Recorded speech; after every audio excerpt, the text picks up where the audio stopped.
Hello, everyone. Adventure Go 2 is pleased to announce a mini-series on the island of Newfoundland.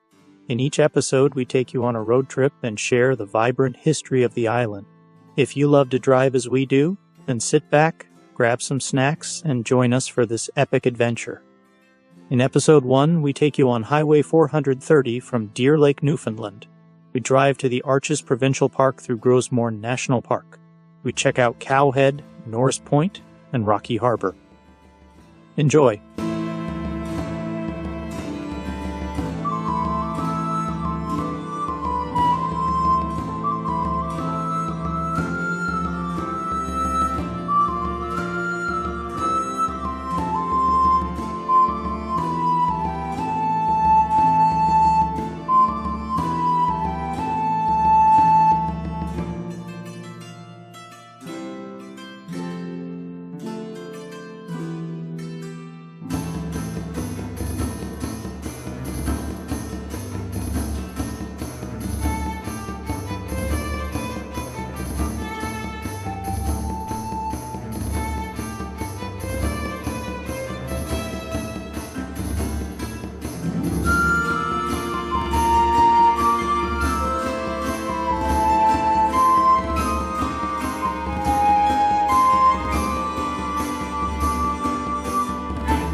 Highway 430, also known as the Viking Trail, was constructed to improve access to the Great Northern Peninsula of Newfoundland, with its most significant development occurring in 1968, when a substantial portion was paved, making travel easier and promoting tourism to areas like Rocky Harbor and St. Anthony.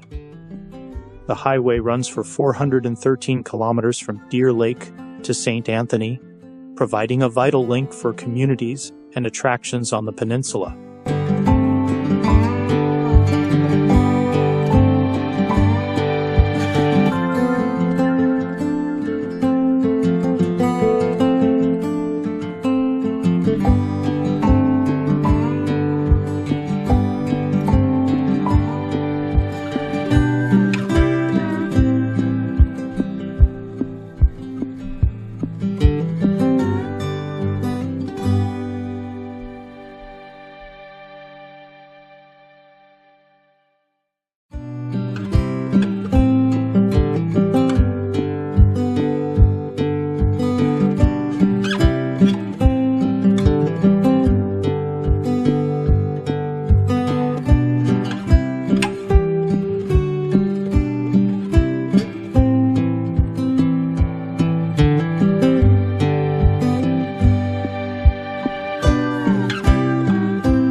Sally's Cove, Newfoundland, likely named for the first female settler, Sally Short, who was shipwrecked there, was a fishing village on the Great Northern Peninsula with an early 20th century population around 50. The community experienced a period of growth, reaching 188 people by 1976, before declining significantly to 15 residents by the 2021 Canadian census. The village's history is characterized by its English and Irish heritage, early self-sufficient community, and reliance on the sea, as evidenced by traditional boat building and fishing.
On the right is a place called Western Brook Pond.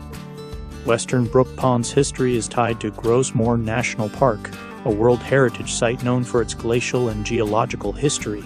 The pond itself is a freshwater fjord carved by glaciers between 10,000 and 25,000 years ago, and is famous for its stunning scenery, while local history shows its use for ship water supply and by residents for domestic water until 1963.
Broom Point, a historic fishing location within Gros Morne National Park in Newfoundland, was a summer fishing station for the Mudge family from 1941 to 1975, whose fully furnished home and boathouse are now a Parks Canada exhibit showcasing the challenging lives of Newfoundland fishermen.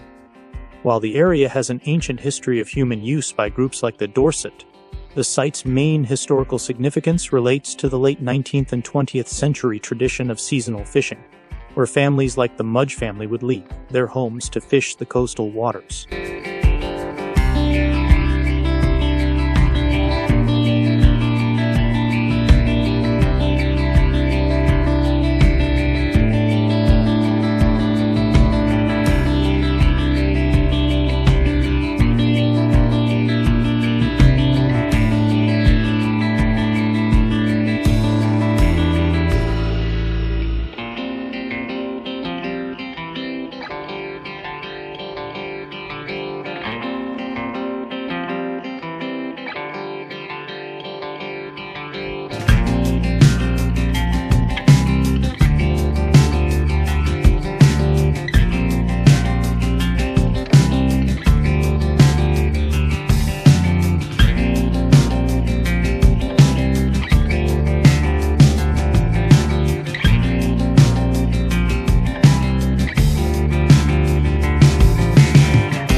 St. Paul's was incorporated as a town in 1968. St. Paul's is an enclave community within Gros Morne National Park. In the 1874 census, the population for the community was 1. The only resident was a trapper named Elias Gifford. In the 1880s, a lobster factory was opened up by Pesant and Fraser, a Halifax firm. By 1888, it was the most successful factory on the coast. By 1884, there were 11 settlers, and by 1901, 52 residents. Most of the houses were built on the shores of St. Paul's Inlet, so by the 1920s, the fishing premises had to be built at Broom Point. Logging has been an important employer in the town. The lobster fishery has died out somewhat, but other species are now caught. With the establishment of Gros Morne National Park, tourism and the service industry have also become important employers to the area.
1768, Captain Cook surveyed the coast of Newfoundland, and on his map, Parsons Pond is called Sandy Bay.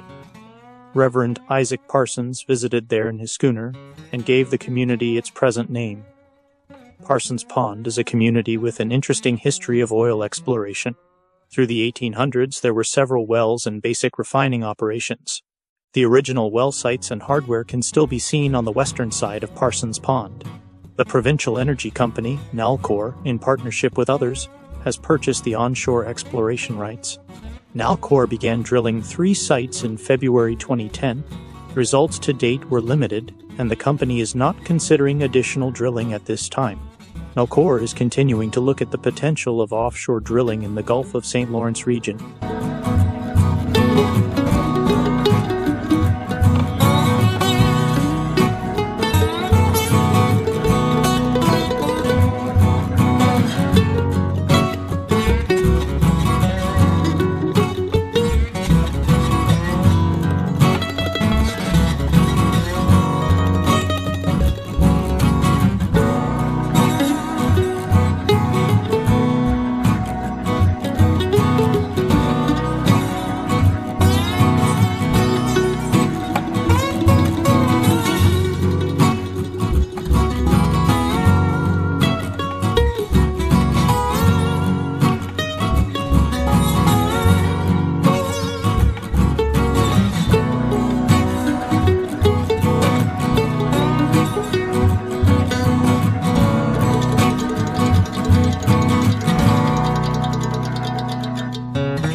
The arches on Highway 430 in Newfoundland are a geological formation in Arches Provincial Park, a dramatic coastal spot known for sea stacks and arches carved by the ocean waves. The park is a significant attraction, located roughly 20 to 30 minutes north of the Western Brook Pond Car Park. While not a formal park with visitor centers, the naturally occurring arches are a unique, photogenic feature and a worthwhile detour for those visiting the area. The Great Northern Peninsula is home to many landmarks, not the least of which is located just north of Gros Morne National Park between the small communities of Parsons Pond and Portland Creek. From a parking area just off the highway, you are presented with beautiful, dense Tuckamore forest. A short path leads to the beach, where a massive rock formation steals all the focus. A massive, porous rock has been lashed by waves for millennia, forming 3 natural arches. Through them, you can see the wild ocean crashing in. The Arches Provincial Park opened to the public in 1972, but visitors were photographing this breathtaking sight for as long as can be remembered. These arches were carved from the rock by thousands of years of crashing ocean waves. There was once a 4th arch, but constant erosion eventually led to its collapse. Inevitably, time and tide will do the same to the remaining 3.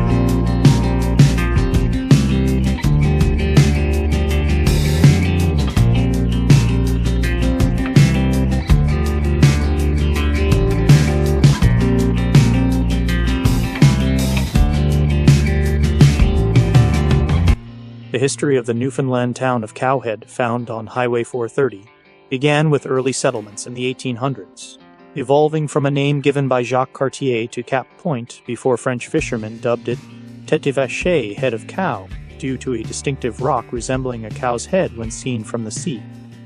The town has a rich history and offers attractions like the Cowhead Lighthouse, Shallow Bay Beach, scenic walking trails, and a heritage site, making it a destination for tourists visiting the Great Northern Peninsula.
The Cowhead Lighthouse, located in Cowhead, Gros Morne National Park on Highway 430, was built in 1909 on the promontory, overlooking the sea in the community of Cowhead, accessible by a scenic walking trail. The area was named for a distinctive rock resembling a cow's head, a landmark first noted by French fishermen as Tête de Vache. The small, cute lighthouse is a highlight of a walk on a pretty trail to the promontory, with the beach on the causeway also being an interesting spot for visitors.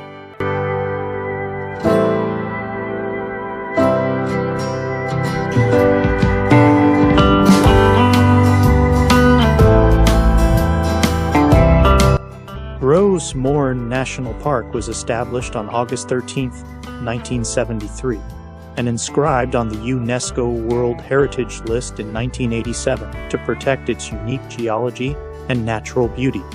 Its exceptional significance comes from illustrating plate tectonics, showcasing Earth's continental crust, ancient ocean floor, and mantle rock that have been pushed above the surface by geological processes. The area's history includes indigenous presence, European settlement, and the subsequent development of fishing communities, all of which are now protected and celebrated within the park.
Located on the northern side of Bonne Bay, Norris Point is named after one of its first settlers, Neddy Norris, who came to the area with his wife and children between 1789 and 1790.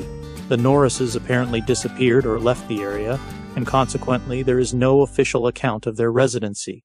William and Charlotte Humber from Dorset, England, are listed as the first permanent settlers of Norris Point, arriving in 1833. No other families resided in Norris Point until the spring of 1858. At this time, George and Susanna Harding, Matthew and Francis Smith, Harding's brother and sister-in-law, and other extended family members left Burnt Island and sailed to the coast of Labrador for the summer fishery.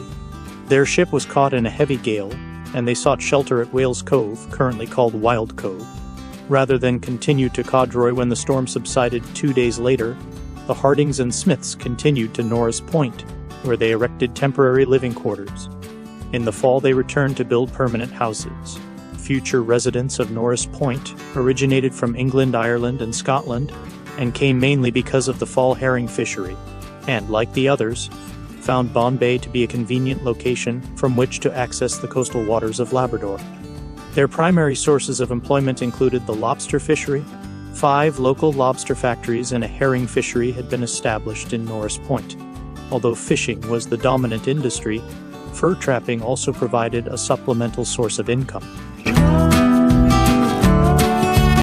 Rocky Harbor began as a small English-run fishing village in the late 19th century, with fishing and logging as its main industries. The community grew with the addition of its first church in 1891, school in 1898, and post office in 1900. The construction of Highway 430 in 1968 was a significant development, greatly improving access to the area and contributing to its growth, particularly as it became a gateway to Gros Morne National Park, a popular tourist destination.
I hope you are enjoying the first episode of Driving Newfoundland. It's unfortunate that we didn't make it all the way to the tip on Highway 430. If you're going to travel to Newfoundland, I would suggest taking more than 2 weeks to explore this beautiful province. As we drive towards Deer Lake, we summed up all that Highway 430 has to offer coming next. Enjoy this vast information, as it will help you plan your trip to Newfoundland.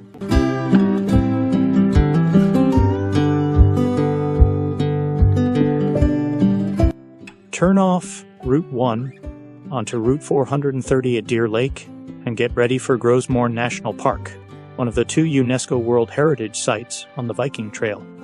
Mere words cannot paint the picture that is Gros Morne. This is one of those rare places that reaches right into your soul. It was here that geologists discovered the ancient North American trilobite fossils of the area differed from those in eastern Newfoundland, which matched ones found in Spain and North Africa, helping prove the concept of plate tectonics. Plus, there's the tablelands, a mesa-like formation of rock usually found only deep in the earth, but here pushed to the surface by tectonic forces. Take a hike among these unusual rocks, and maybe meet a moose. Further north is Western Brook Pond, which is a remarkable misnomer for this gigantic glacier-carved fjord, with sides 2,000 feet high. Explore the fjord as part of a boat tour, or take a cruise along the coast to see the mountains from a different vantage point. There are 100 kilometers of trails in the park, including iconic treks like the Gros Morne Mountain Trail and the Green Gardens Trail, plus migrating caribou, Arctic alpine plants, and other natural wonders. In the winter months, this place turns into a winter wonderland for snowmobilers, skiers, and backcountry enthusiasts, many of whom led tours. And unlike most national parks, this one has pockets of civilization. The towns and villages in and around the park provide services and accommodations along with a lively arts community. Plenty of annual festivals celebrate theater, writing, and music. And the region is home to talented visual artists. The communities along this stretch of coast lie between the mountains and the sea. Over the millennia, cultures have come and gone, but a constant to all has been a dependence on the sea. That was true for the maritime Archaic and Dorset peoples who lived in the Port au Choix area, long before Europeans arrived. A 3-kilometer trail connects the village to the Point Riche lighthouse. Built in 1892, while you trek across the windswept landscape, keep your eyes to the horizon for whales. The area's famous caribou herd is often seen grazing here around the lighthouse. Other trails in the area will take you to long stretches of beach, across limestone barrens, and through Tuckamore forests. You can reach Port au Choix via Route 430-28 from Port Saunders. The Basques, the French, and the English have fished along these shores for almost 5 centuries. Part of this story is told at the French Room's Cultural Center. Crab and lobster are king along this shore. You'll see hundreds of pots stacked in many places, and the harbor is busy with fishing boats coming and going. Over the millennia, cultures have come and gone. Dependence on the sea has been a constant. You are now near the northernmost tip of Newfoundland. On Route 436, you'll find our second UNESCO World Heritage Site, Gros Morne Meadows National Historic Site. It was here 1,000 years ago and 500 years before Columbus, Cabot, and Courtreal that Greenlanders and Icelanders, led by Leif Erikson, founded the first European settlement in North America. You can explore the site, meet costumed Viking interpreters, and put yourself right in the place where Leif Erikson stood. Gros Morne Meadows was, and still is, a tiny fishing village when explorer Helge Ingstad came looking for Vinland in 1960. George Decker, a local fisherman, showed him what the residents thought was an indigenous campsite. It was that all right, but also an 11th century Viking settlement. Over the next few years, Ingstad, his archaeologist wife Anne Stein Ingstad, and Parks Canada uncovered the remains of several Viking houses, a forge, and other buildings. A few significant artifacts were found that proved the Vikings were here 5 centuries before any other Europeans arrived on this continent. An amazing achievement. Nearby Norstead depicts life as it would have existed in a port of trade for a Scandinavian country during this era, including a full-scale replica Viking ship and 4 period-style buildings. This northern portion of the Great Northern Peninsula has Newfoundland's longest iceberg watching season and is a good place to see whales late into the summer. And the best way to see both is from one of the tour boats operating in this area. There's even an iceberg festival dedicated to these glacial giants. The Viking Trail continues on to St. Anthony, where another visitor had quite a different impact. Dr. Wilfred Grenfell brought modern medicine to northern Newfoundland and the remote communities of coastal Labrador beginning in the 1890s. His work lives on, and his story is told at the Grenfell Historic Properties in St. Anthony.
we decided to stop one last time for a bird's eye view of the East Arm, Norris Point off in the distance.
Up ahead is Highway 431. This would be another area to explore as it takes you to the west coast of Bonne Bay. From there, head west and have a look at Trout River.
We spent 4 days in Deer Lake, Newfoundland. Here is a little information. Nestled in the heart of the Humber Valley, the town of Deer Lake is a vibrant community rich in natural beauty, history, and opportunity.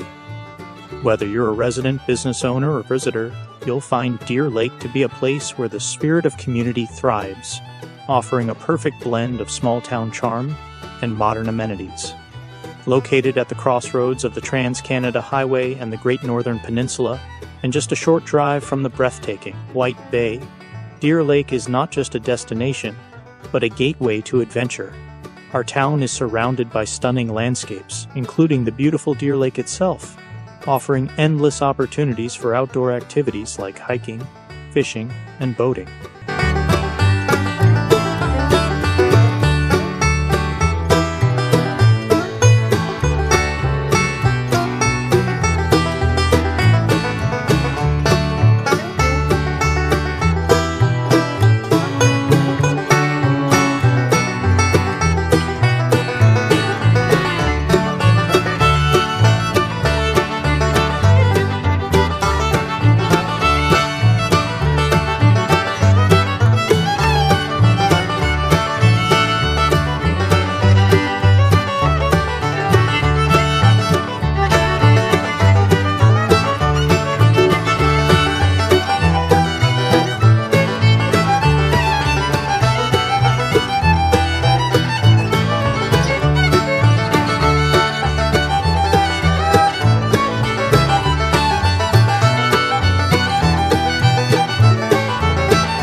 We hope you enjoyed joining us on our driving journey of Highway 430 Newfoundland. I hope you have found some of the information provided helpful in planning your trip. Stay tuned for episode number 2, where we head south on Highway 1 and visit Corner Brook, where we explored Captain James Cook Historical Site. We then make our way to Highway 460 and 463. Stay tuned! If you enjoyed this video, please like and subscribe. Don't forget to hit that notifications button Have you been to Newfoundland? Would like to hear about it? Leave me a message in the comments section. Thanks again, and see you in the next video.